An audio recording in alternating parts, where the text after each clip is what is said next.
اب طلبہ کرام یہ دیکھیے، اب یہاں پر ایک اعتراض وارد ہوتا ہے۔ اعتراض کیا ہے؟ اعتراض یہ ہے کہ آپ نے یہ کہا ہے کہ خاص کا حکم یہ ہے کہ اس پر عمل کرنا یقینی طور پر واجب ہے، اور اگر اس کے مقابلے میں خبر واحد اور قیاس آ جائے تو آپ نے یہ مصنف کا خبر واحد اور قیاس کو کتاب اللہ کے مقابل اور معارض کہنا درست نہیں ہے، کیونکہ معارضہ تو یہ کہلاتا ہے کہ دو دلیلیں متعارض ہوں اور قوت میں برابر ہوں۔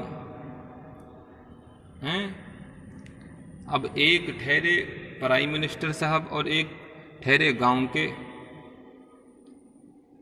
پردھان جی، تو اب گاؤں کے پردھان جی یا پی ایم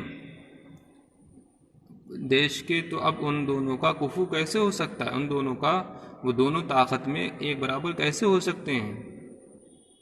نہیں ہو سکتے نا۔ ہم اگر دیوبندیوں کے نزدیک ہو سکتے ہیں، ان کے نزدیک نبی اور امتی سب برابر ہیں۔ تو اب دیکھیے، خبر واحد رہی اور قیاس رہی، ایک اللہ کا حکم ہے، ایک خبر واحد ہے اور قیاس ہے، تو اب قیاس کو اور خبر واحد کو کتاب اللہ کے مقابلے میں آپ نے کیسے رکھ دیا؟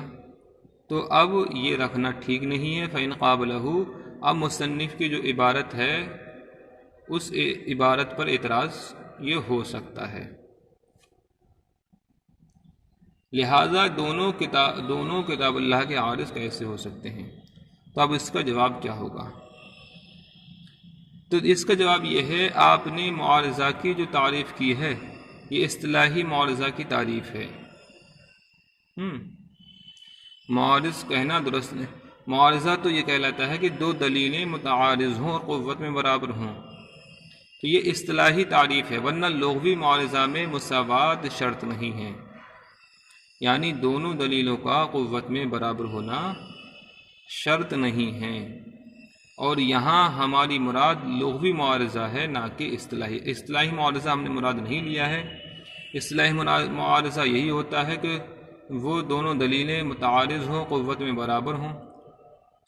اور دوسری بات یہ ہے، یہ دوسرا جواب یہ ہے کہ یہاں معارضہ سے حقیقی معارضہ مراد نہیں بلکہ صوری معارضہ مراد ہے، اور دونوں دلیلوں کا قوت میں برابر ہونا حقیقی معارضہ کے لیے شرط ہے، معارضہ صوری کے لیے شرط نہیں ہے۔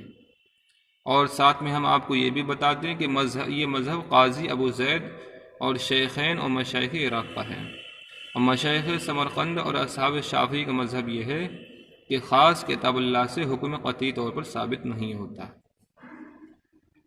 خاص کتاب اللہ سے حکم قطعی طور پر ثابت نہیں ہوتا ہے۔